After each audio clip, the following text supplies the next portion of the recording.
साथियों, नमस्कार और अस्सलाम वालेकुम। आज 31 मई 2025 दिन शनिवार है और मैं अंसारी लतीफ़ आप लोगों के सामने मनरेगा की खबरों को लेकर के हाजिर हूँ। तो साथी आगे बढ़ते हैं। आगे बढ़ने से पहले जो साथी चैनल पर नए हैं, चैनल को सब्सक्राइब नहीं किए हैं, उनसे अपील है कि चैनल को सब्सक्राइब कर देंगे, वीडियो को लाइक करेंगे, शेयर भी करेंगे। मैं बार बार आप लोगों से रिक्वेस्ट करता हूँ।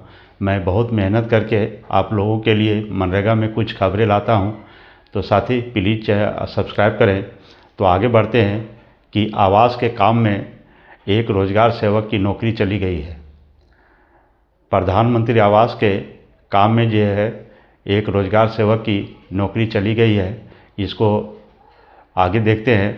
तो चलते हैं, आगे बढ़ते हैं। सबसे पहले झारखंड से खबर है। झारखंड में गिरिडीह जिला में एक रोज़गार सेवक को 28 तारीख को ईडी के टीम ने ईसीबी की टीम ने 5,000 रुपये घूस लेते हुए रंगे हाथ उसे गिरफ्तार किया है। ये मनरेगा कर्मियों के लिए बहुत बुरी खबर है। और दूसरी खबर है झारखंड से ही, बोकारो ज़िला में, जहां पर सिंचाई कूप में काम करने वाले एक लाभुक, जो स्वयं लाभुक भी था और सिंचाई कूप का बिरसा संवर्धन सिंचाई कूप जो झारखंड में चल रहा है उसमें काम भी करता था। और उसमें जो है कुछ फीट 10-12 फीट उसकी बंधाई हो चुकी थी और अभी लगातार मौसम ख़राब के चलते कुछ मिट्टी ऊपर से धंस गया, जिसके कारण उसकी मृत्यु हो गई है। ये मनरेगा कर्मियों के लिए भी बहुत दुखद खबर है। ये दोनों खबर मनरेगा कर्मियों के लिए दुखद है। जहां एक और हमारे साथियों को फंसाया जा रहा है, जहां एक और हमारे सहायक जो मनरेगा में काम करने में मददगार होते हैं, काम लेते हैं, वैसे लोगों के साथ इस तरह का घटना बहुत निंदनीय है, बहुत दुखद है। और इसी प्रकार का खबर आगे है साथी बिहार से। बिहार के बांका जिला के बेलहर प्रखंड और पंचायत है हथिया डांडा, वहाँ के जो है रोज़गार सेवक को वहाँ पे प्रधानमंत्री आवास के लिए लगाया गया था सर्वे करने के लिए। अभी आप जान रहे हैं कि बहुत जगह ऐसे पंचायत है जहाँ पे रोज़गार सेवक को प्रधानमंत्री आवास का आईडी दिया गया है और वो वहाँ पे सर्वे का काम करता है। और इसी प्रकार वहाँ पे जो है हाथिया डांडा पंचायत, प्रखंड बेलहर और जिला बांका बिहार के रोज़गार सेवक वहाँ पे जो है आवास का सर्वे का काम किया था। और उन्होंने पूरे हाथिया डांडा में 1191 लाभुक का सर्वे किया था। और 1191 लाभुक का सर्वे होने के बाद अब वहाँ पे जांच का काम शुरू हो चुका है। और जांच के काम में जो है वहाँ के जो डीडीसी है अंजनी कुमार, बांका के ज़िला के डीडीसी अंजनी कुमार ने जांच के दौरान 130 लाभुक को यह योग पाया, यानी 1191 मनरेगा कर्मी के द्वारा जो आवास का सर्वे किया गया था उसमें 130 आवास के लाभुक को यह योग पाया गया। और जिसके चलते हाथिया डांडा के रोज़गार सेवक को बर्खास्त कर दिया गया है, उसकी सेवा समाप्त कर दी गई है।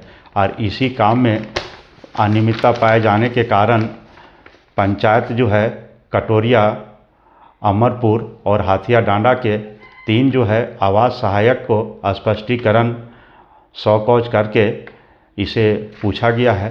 लेकिन फ़िलहाल यहाँ पे मनरेगा कर्मी के लिए अच्छी खबर नहीं है। तो साथियों, आप सभी से अपील है कि हम लोग जहाँ भी काम करते हैं, हम लोग मनरेगा के लिए नियुक्त हुए हैं। मनरेगा में हम लोगों को काम बहुत अच्छा से करना है। मनरेगा में काम हमारा जो है कुछ लचीला हो, कुछ कठोर हो, इस हिसाब से हम लोगों को करना है।